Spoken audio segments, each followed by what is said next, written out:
Let me know when we're on.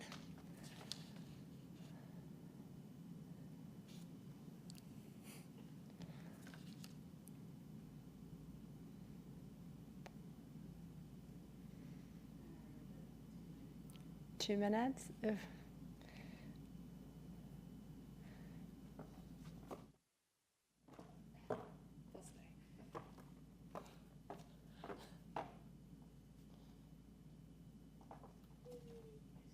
So much fun. Hope our 2 people come back. Gosh. Oh, okay. That's right. My laptop. That threw me off. It's not even 2:30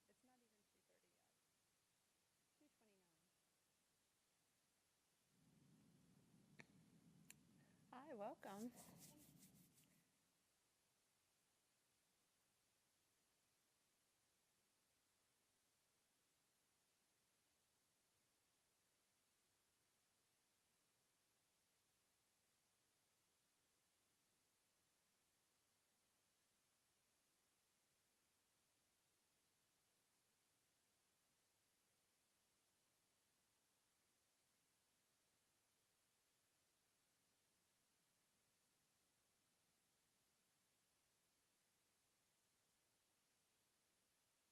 Welcome to today's National Archives Know Your Records program. My name is Andrea Bassing-Matney, and we are broadcasting live from the National Archives building in Washington, D.C. And thank you for moving over to this new web page with us. Half an hour later. So thank you so much for your patience. You guys are fantastic. So thank you for joining us. Many of you already know that you can log into the chat feature of this YouTube webpage and ask questions. Many of you already have written some nice comments, so thank you for that. It's encouraging. And there's also on this YouTube webpage a couple of hot links. One will take you to the presentation slides. You can download those to your heart's content. And you can also find live captioning. Our transcriber Beverly is helping us with that today. And thank you for moving over, Beverly. So today's program is entitled National Archives History Hub and presented by Alex Champion. Because of time, I'm just going to move right to his biography. And Alex Champion is an archivist in the textual processing branch. Since coming to the National Archives in 2015, he has participated in reference and outreach activities to promote public access to history. Mr. Champion holds degrees in from the University of Wisconsin-Madison in history and libraries and archives. And one other side note I'd like to give you before we begin, our presentation is about 30 minutes long, and then we'll have a question and answer period at the end. So hopefully that will work with your schedules. Thank you again for your patience. So ladies and gentlemen, please join me in welcoming our presenter, Alex Champion.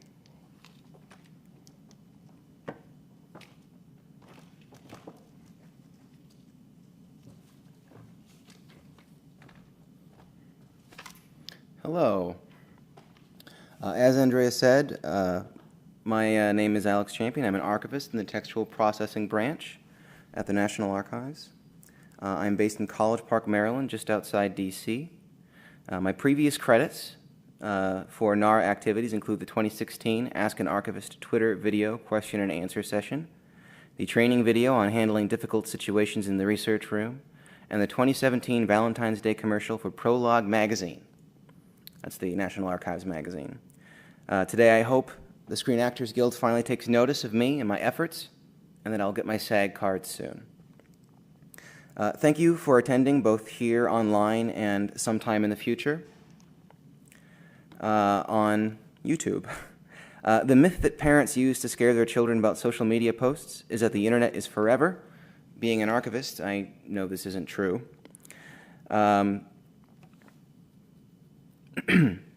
Archivists are interested in the long game, and the internet is too fickle to save everything. It takes an army of people in the background to save what does remain.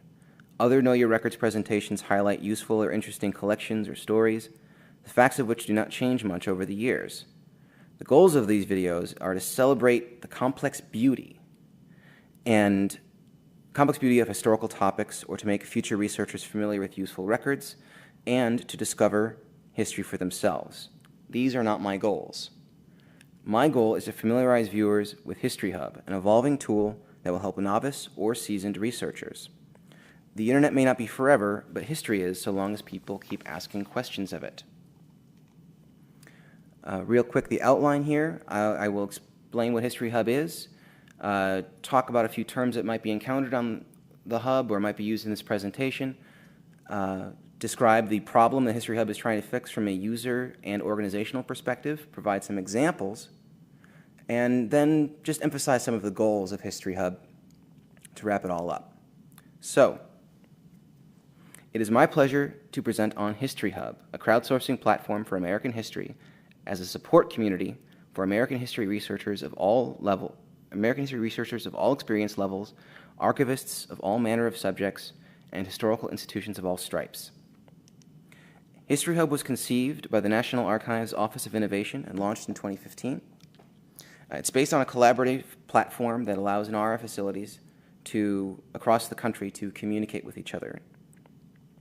The hope is to support a melange of public service through institutional and personal collaboration, since records and knowledge are almost never under the same roof, and definitely not under one roof. Just to highlight this problem, let's use Theodore Roosevelt as an example. Someone researching Theodore Roosevelt would likely need to visit the New York State Archives to research his time as governor.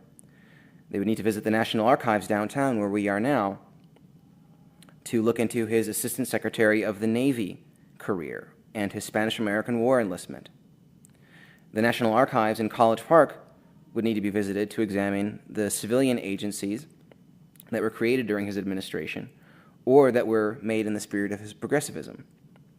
His personal and presidential papers are at the Library of Congress, since they predate the Presidential Records Act of 1978, in which case they would have come to the National Archives.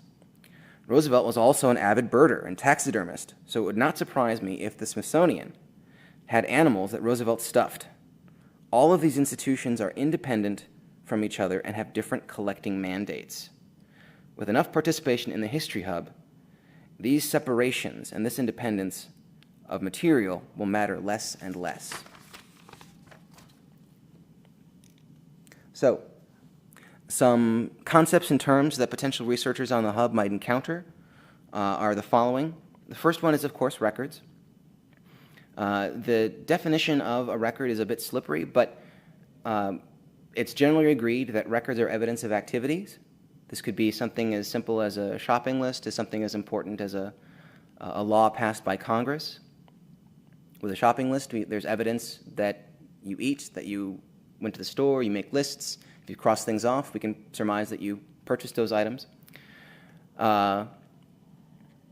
Generally, there are very few copies made of records. These aren't like library books that are repeated at different institutions. And it's very rare for 2 or more archives to have copies of the same records. They're usually controlled within their own organization, unless they've made copies themselves for their own purposes. Provenance is how archivists describe the origin of records, whether the origin be a person or an institution like a government or a corporation. Records that have different provenances are not mixed together in order to maintain that link to their creator. Original order is a bit of a misnomer, but basically it's a mandate that archivists maintain an order that records were kept in, so long as it is useful and it speaks to how the records might have been used and created and stored. If there are records that come to an archive that are in complete disorder, an archivist would intervene and put some order into them. Now, the National Archives, or NARA or NARA, there's some dispute about whether it's NARA or NARA, is the repository of government records. It's very rare for us to have anything that has a provenance outside of the government. At NARA, we organize things by record groups and entries, which are just words to describe collections of material. These other two terms here, series and accessions, are used in the National Archives, but they're also used by archives across the country, the world, to describe groupings of records for series, and accessions are records that are changing custody. They're coming into the control of whatever institution you happen to be. With us, it's government agencies. With a manuscript repository like a historical society, it might be a well-to-do person who donated their records that would be accessioned into their holdings. Retention schedules are things that governments and corporations use to decide when a record is no longer needed for regular use and whether it is going to be disposed of within legal limits. There are some records you have to maintain by law for a certain period of time. And they can also help archivists determine whether or not records will be, whether they'll be permanently valuable. One of the slides in the beginning here just said that NARA, that only about 1 to 3% of records created are considered permanently valuable. Archivists do a lot of weeding, but retention schedules help minimize that so that we know what we're getting and we can go confidently into our work. So we know that records are evidence of activity, but institutions and the public can regard records a bit differently. Now, to archives, records are created and used, stored by the person who created and used them, and then transferred or accessioned to the archives, which then stores them. And once these records are deemed valuable, if they are already deemed valuable, they are described so that they can be accessed by people. And then they are used by third-party researchers like historians. Now, for historical researchers, records are primarily evidence of activity. They are synthesized compared to other bits of evidence to make an argument, thesis statements and all that. Published, as in books or journal articles, and then they are used again as evidence, this time by genealogists, veterans, amateur historians. And those user groups tend to look at records for very specific evidence. They are looking for names on a line. They are looking for maps, plats, financial tax documents saying how much land was worth. They're looking for very specific things generally. They're not trying to make a broader argument. Now, of these three groups, who is History Hub catering to? It's catering to everyone. So, if History Hub is a solution to something, what problem is it trying to fix from a user perspective? So here we have a relatable real-world example. On the left is a smart TV remote. On the right is a cable television remote. The first one is how one accesses apps on the television. And the one on the right, the second one, has voice commands so that you can just simply call for whatever it is you want and select to view it or remind you to watch it later. Now, maybe you might want to have a voice command function for your smart TV. That way you don't have to use two remotes, because no one wants to have two remotes. How do you find out how to consolidate to a single remote? For our purposes, this is a research question. Here's a screenshot from a Facebook post from a colleague of mine asking her social media network of friends to help her figure out how to make this work for her. For our purposes, she's a researcher. First person suggests calling them. Absolutely not. Who wants to call in this day and age? No. The internet has to have the answer. The internet always has the answer. This person suggests having someone come over to help them. No. Tomorrow? No. She wants an answer now. This person has a related example, but it's not especially helpful because they don't even use the same cable provider. The experts on this research question were not in her Facebook network, but she knew there had to be a better way to get orange juice from this orange. Oh, what do you know? Comcast has a Samsung Smart TV bit on their help and support forum. Someone had this very same question in 2015. 2 hours after this person asked the question, keep in mind this is not the same person who asked the social media group, this is someone from the year before. 2 hours later, this person got an answer from a citizen expert who does not work for Comcast, and sadly they said, no, you cannot consolidate down to a single remote. This was corroborated by someone else. Notice the gamification elements, which scores the contributors. Those are the silver problem solver, regular contributor, and the colored medallions beneath them. Since these people post so frequently and are so highly regarded, our researcher in this scenario could proceed with the knowledge that she had gotten the best answer available to her, even if it wasn't the one that she wanted. So, wah, wah, wah, wah. Sadly, 2 remotes. So, she asked a very specific research question, even though it did not get her what she wanted. She got an answer within hours. People who were knowledgeable, citizen experts, helped her. And the answer is searchable online for anyone who has a similar research question, just like she did. Now, lost my place here. Got a little ahead of myself there. There are, of course, other websites where the public can submit a question. Sites like Yahoo Answers, Quora, Reddit, just to name a few. But these sites do not specialize in history. They are minimally moderated, if at all. And, quite frankly, they can be problematic for sensitive or high-profile institutions to use officially.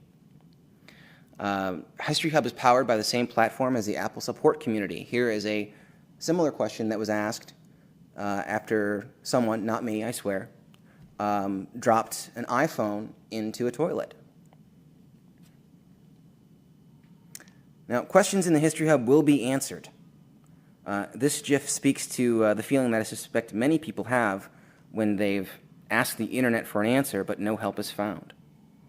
Historical research troubles can't be resolved as easily as a toilet phone. So, what problem does the History Hub address from an organizational perspective?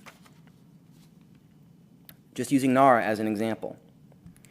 NARA answers questions on a one-to-one basis through email, phone, and consultation. In the last 6 months, 36,000 research questions came through our website. Now, this excludes direct emails to reference staff as well as regional offices. NARA has offices across the country. Another problem is that we answer similar questions again and again. We answer the same questions differently depending on the staffer who responds.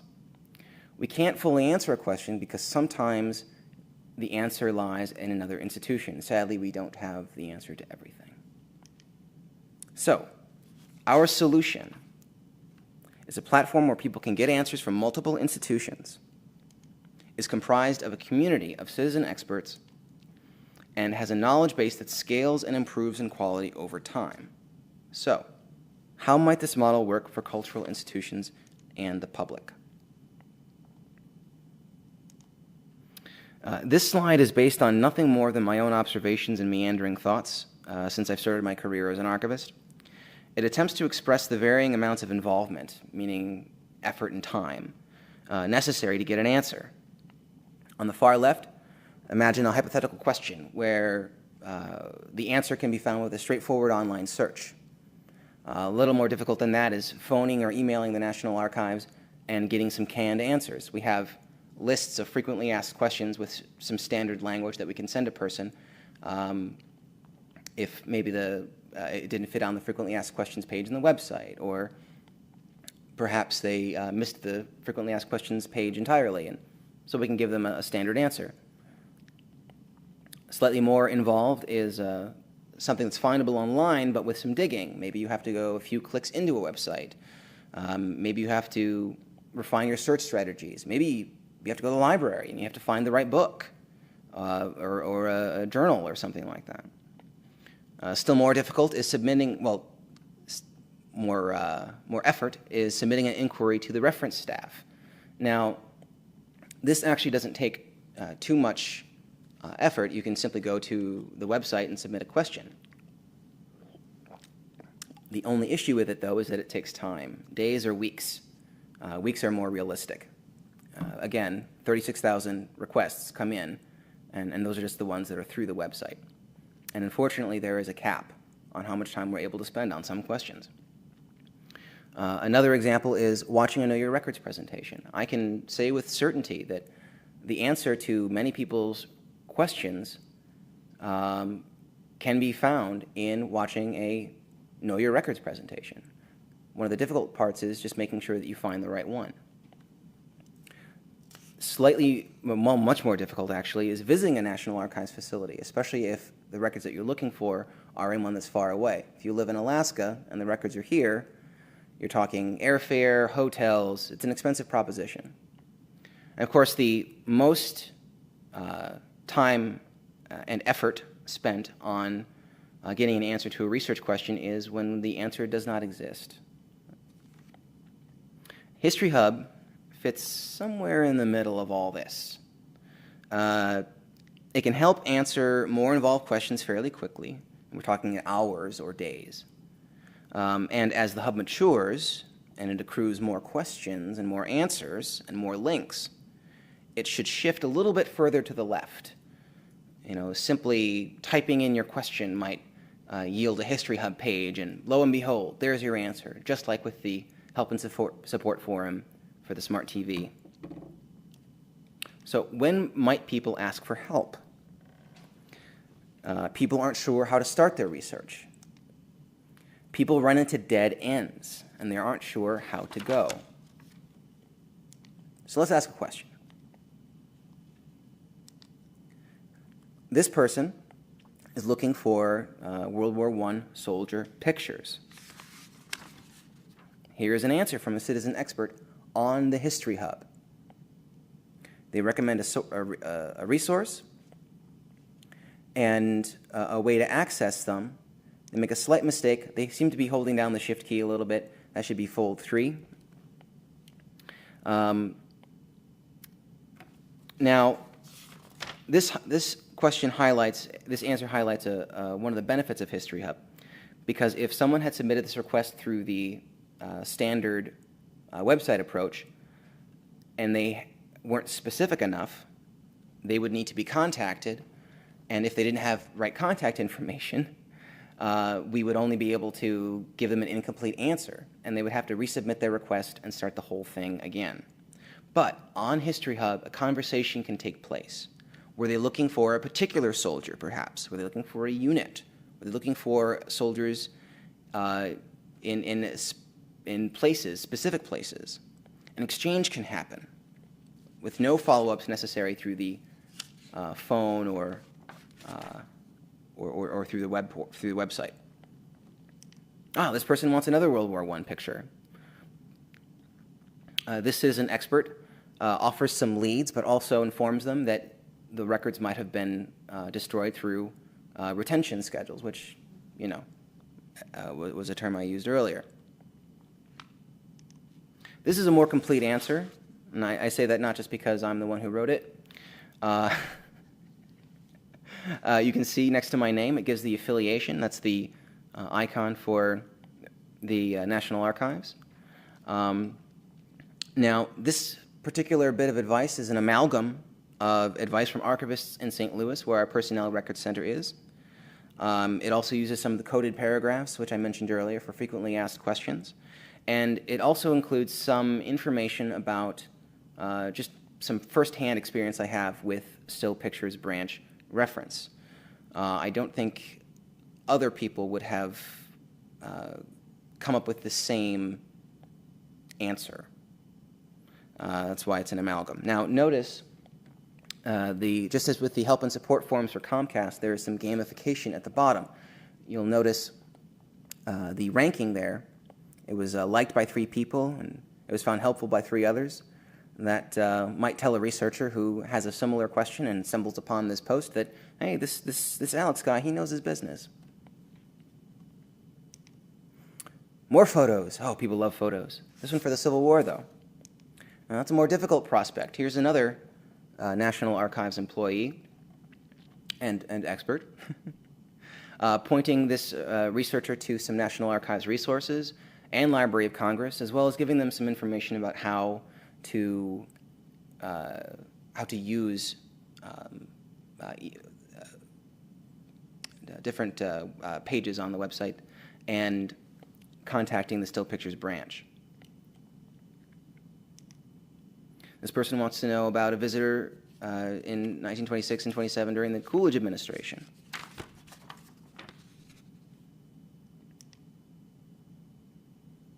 There we go.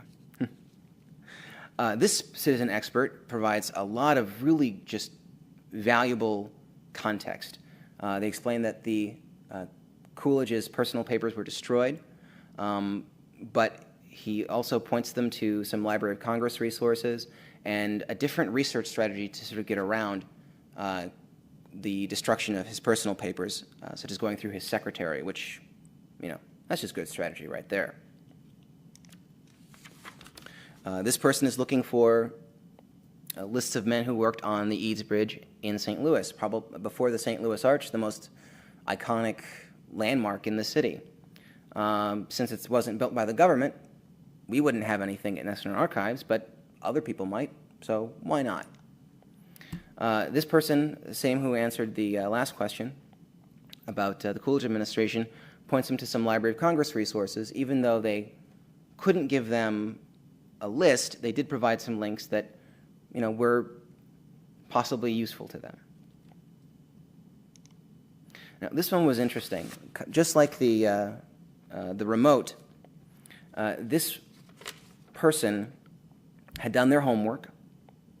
They were trying to find publication information for a government publication on accredited higher education institutions. And unfortunately, all we were able to do was to confirm her suspicion that there was no document for the year that she wanted that could prove when a certain school had received its accreditation. And bit of a sad way to end it, but at least she could eliminate the National Archives as a source for her answer. We help people research novels. We help people answer very nerdy questions. This person wanted to find the free text of scanned microfilm. So basically they could do a Control-F search. And they asked a question about the optical character recognition.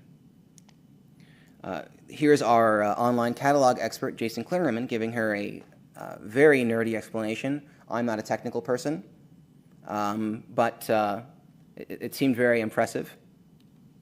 And it was marked as helpful in the bottom there. Now, simply typing your question in the front page will populate a list of questions that contain similar words. Search strategy is important, so if you are interested in Black history, be sure to check for questions containing the phrase African American as well. However, History Hub is an evolving platform, and its searches may be more robust in the future. We are currently looking for partners to test the model, including the Smithsonian Institution and the Library of Congress.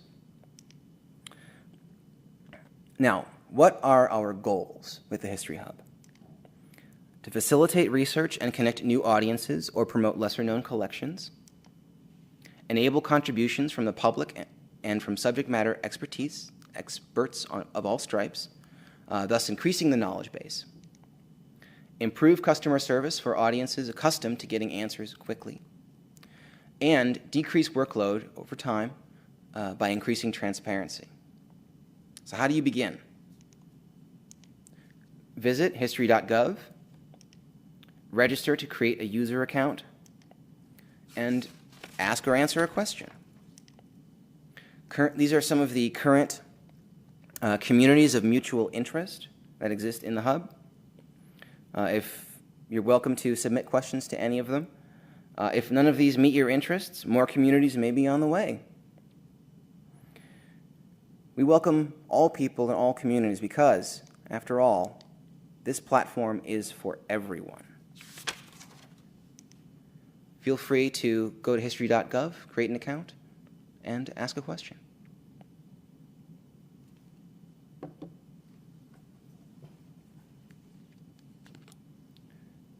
Yes, the woman in the front row there, yes.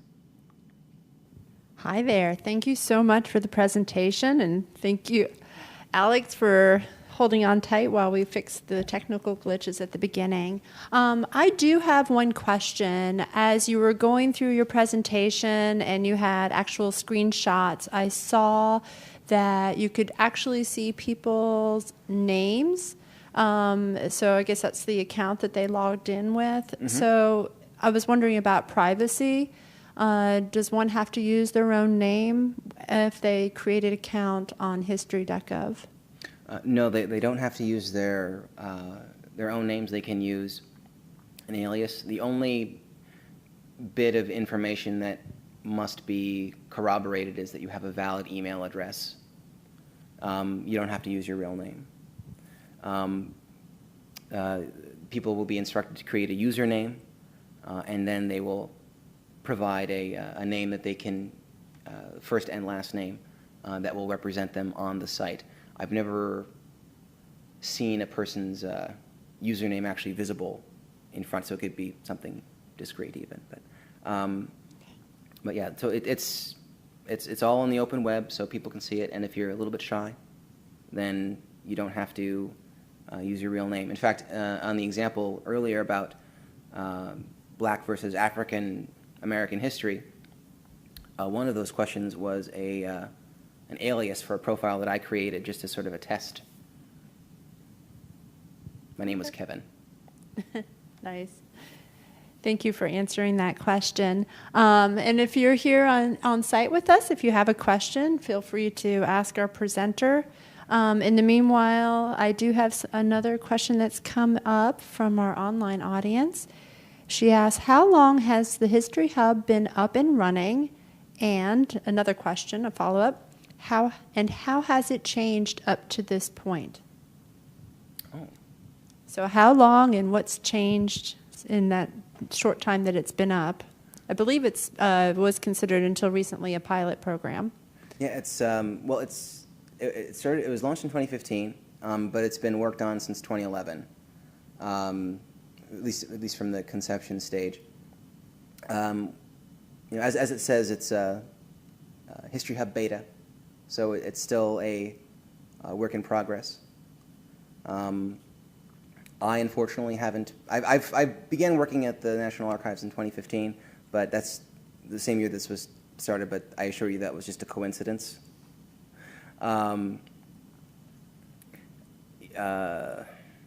So I could not speak to how it's evolved, but it will continue to change. Fair enough. I know that when we were practicing your event, we had one of the founders talking about how they really wanted to bring immediacy to the people's questions. I do have one other question that's come up, and her question is, can users make comments on other people's questions and answers, and who can edit questions and answers? So can they comment, and can there be any editing? People can comment. It's collaborative, so you can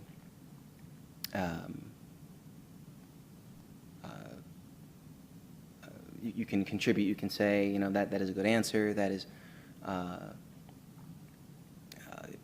you can disagree politely. It's a moderated site, and there are terms of use where you have to be polite.